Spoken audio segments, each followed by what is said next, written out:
Good morning, everybody. It's Ashby with Ashby Farms, and today's like January the 10th, and I've got a bit of a head cold, so I apologize. But anyways, it's about 7 o'clock in the morning, and the sun is just coming up. I've been out here since about 4:30, and just wanted to touch base on how I'm building 250 boxes. It's 250 10-frame boxes. So step one, music, earbuds in, jamming out. Out here I've got a little space heater going on.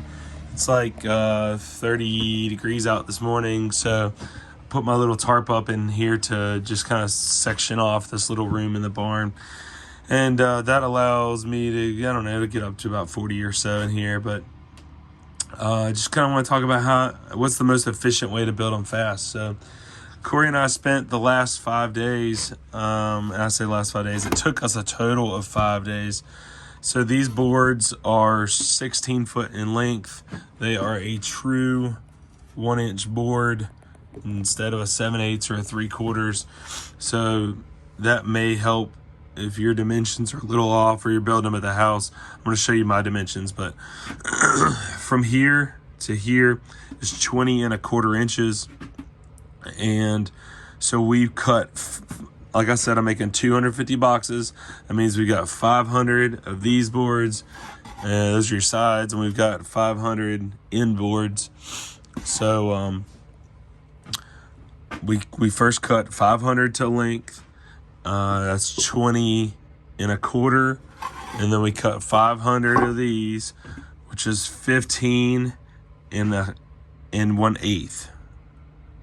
No, that's not right. It's 15 1/4, which is here to here is 15 1/4. So this is a little bit wider than most people's standard equipment that you would buy at a bee store. However, we have hive beetle problems. So in my boxes, I like a little bit of space between the last frame and the outside wall so that the bees can police that area well. That keeps our hive beetles down.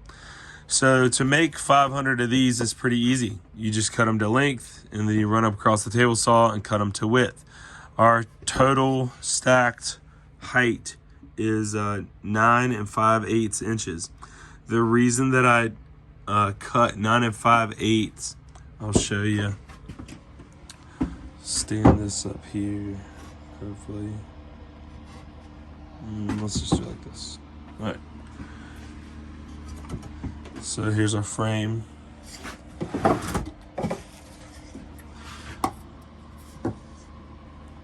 If you look at this here,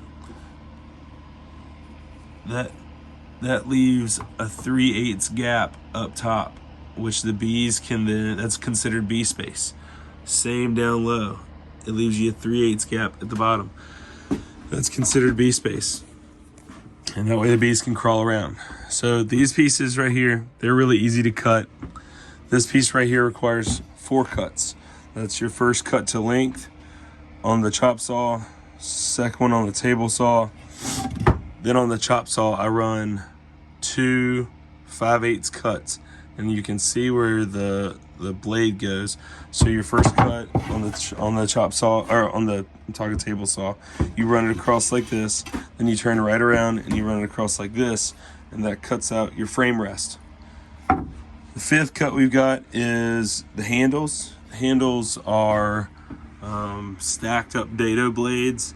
You can look dado blades up if you need, but basically I run a 1/2 inch because that's all my table saw. Table saw coming out of the motor has like a, I guess you'd call it an arbor or a bolt that the blades hook onto.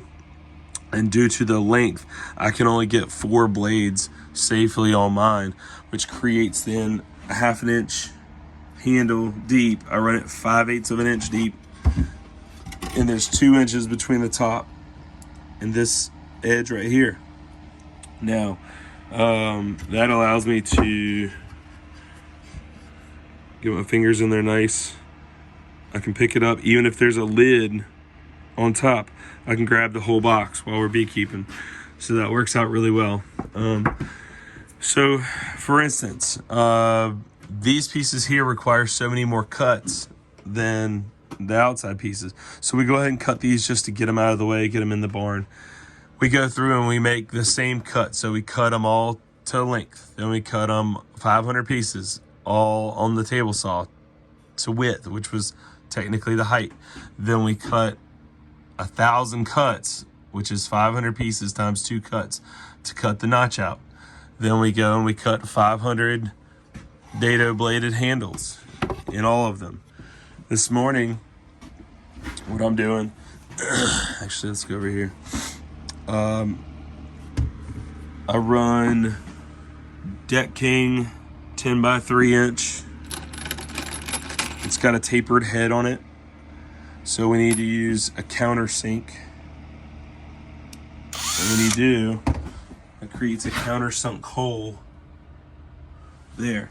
So the fastest way to do this, I put 4 boards up here, and I start drilling. And I'm not gonna run the drill for you, but I don't let up on the drill. It's just 1, 2, 3, 4, 5, 6. Instead of doing all this stuff all morning, it doesn't make sense. It's not efficient.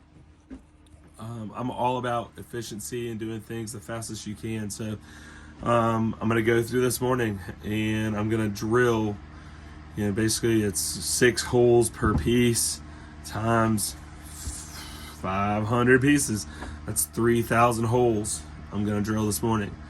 But then my pieces are ready to go, and then we'll build the boxes.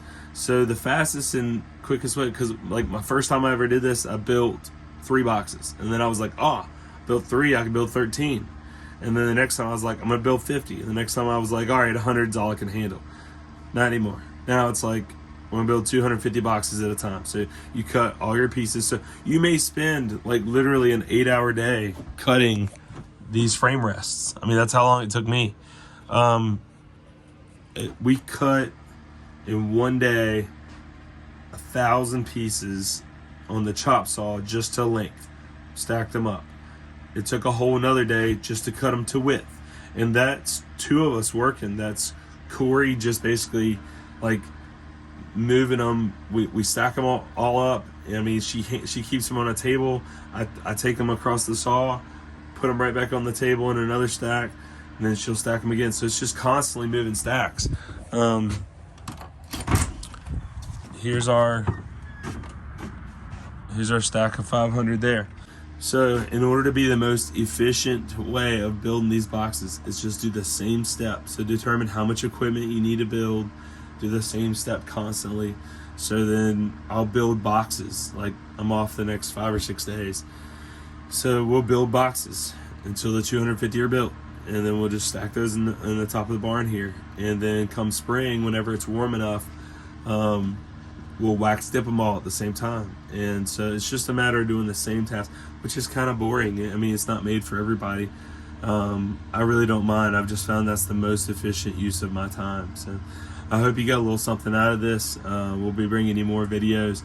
If you like the content you're watching from me, I'm trying to grow my YouTube channel. I personally would appreciate it if you would subscribe and hit the bell, the notification. Please, please, please comment. Whenever you comment, I'll comment back. I love talking to people. My college roommate, Matt, calls me the mouth of the South. I love talking to people. So if you got questions, please ask them. It's like I'm here to help. I'm here to serve. Yeah, I wish when I was expanding and building out my bee business, I'd had somebody. Ian Stepler has great content, but it's like hours of content, and I've watched it all. Bob Benny's a little bit more to the point, so I try and kind of bring the same idea that Bob Benny does. I'm just trying to give you good ideas, help save you time. So if you would, please comment and please subscribe. That helps me get found by the YouTube algorithm, and that'll boost my posts. So guys, hope y'all have a wonderful day, having a great January. I know we're all getting really excited about the bees. Just to give you an idea, here in the Piedmont, so this week I'm going to be doing my 2nd round of oxalic acid treatments. Did my first one last week after that big cold snap around Christmas. Got to be hitting them up with oxalic acid this time of year when they're broodless. I did another video about that recently. And yeah, so if you like it, please subscribe. Y'all have a great day. Thanks for watching.